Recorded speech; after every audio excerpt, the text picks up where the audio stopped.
Սպիտակ տան թղթակիցների ասոցիացիայի ընթրիքին հնչած կրակոցները չեն անհանգստացրել Դոնալդ Թրամփին, թեև հրաձիգի թիրախում եղել են նախագահը եւ կառավարության բարձրաստիճան այլ պաշտոնյաներ։ I wasn't worried.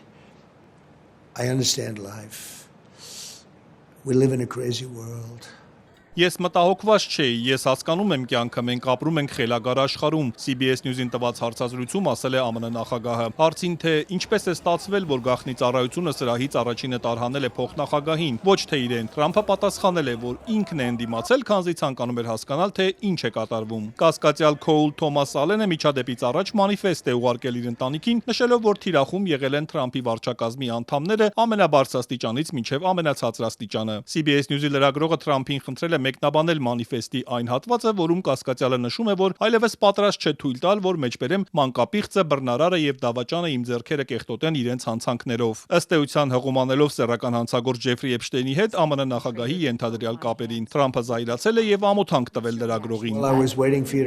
Ես սպասում էի, որ կարդաք դա, քանզի գիտեի, որ կկարդաք, որովհետեւ դուք սարսափելի մարդիկ եք։ Այո, նա գրել է դա։ Ես բռնարար չեմ, ես ոչ մեկին չեմ բռնաբարել։ Ես մանկապիղծ չեմ, դուք պետք է ինքներդ ձեզանից ամաչեք դա կարդալու համար, քանզի ես դրանցից ոչ մեկը չեմ։ Տեսախցիկները ֆիքսել են, թե ինչպես է կասկածյալը Washington Hilton հյուրանոցի միջանցքով վազելով անցնում անվտանգության աշխատակիցների անցակետը, ապա նա կրակոցներ է արձակել։ Մեկը դիպել է անվտանգության աշխատակիցներից մեկի զրահաբաճկոնին, նրա կյանքին վտանգ չի սպառնում։ Այնուհետև արդեն ընթրիքի սրահում, որտեղ 2000-ից ավելի մարդեր ներկա, իրարանցում է սկսվում, անվտանգությունը սկսում է արագ տարհանել պաշտոնյաներին։ 31-ամյա կասկածյալը ձերբակալվել է տեղում, նրան մեղադրանք առաջադրվի այսօր ավելի ուշ դաշնային սպայի վրա հարձակման եւ բռնի հանցագործության ժամանակ հրազեն օգտագործելու համար։ Այլ մեղադրանքներ եւս կլինեն, ասել է Կոլումբիայի օկրուգի դատախազը։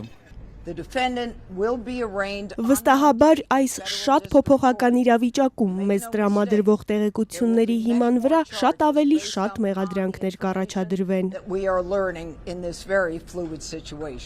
Կասկածյալը սովորել է Կալիֆոռնիայի տեխնոլոգիական ինստիտուտում, մեխանիկական ինժեներ է, խաղերի մշակող եւ ուսուցիչ։ 2024-ի դեկտեմբերին Քոուլ Թոմաս Ալենը ճանաչվել է ամսվա ուսուցիչ։ 2025-ին էլ Կալիֆոռնիայի պետական համալսարանից համակարգչային գիտությունների մագիստրոսի կոչում է ստացել։ Չնայած Թրամփը Fox News-ին ասել էր, թե կասկածյալը լցված է եղել ատելությամբ եւ խիստ հակաքրիստոնեական հայացքներ է ունեցել, նրան ճանաչողները BBC-ին պատմել են, որ Ալենը բարձր ինտելեկտ ունի, բավականին ներգրավված էր եկեղեցական կյանքում եւ շատ լուրջ էր վերաբերվում իր հավատքին։ Սա Թրամփի դեմ թերևս երրորդ մահափորձն է, նախորդը տեղի ունեցել 2025-ի սեպտեմբերին Ֆլորիդայում Թրամփի գոլֆի ակումբում։ Զինված տղամարդը փորձել էր մոտենալ գոլֆի դաշտին, սակայն գաղտնի ծառայությունը նկատել էր ու սպանել նրան։ 2024-ի հուլիսին էլ Փենսիլվանիայում նախընտրական հավաքի ժամանակ տղամարդը մի քանի անգամ կրակել էր նրա ուղղությամբ։ Գնդակներից մեկը թեթև քերծել էր այն ժամանակ նախագահի թեկնածու Թրամփի աչականջը։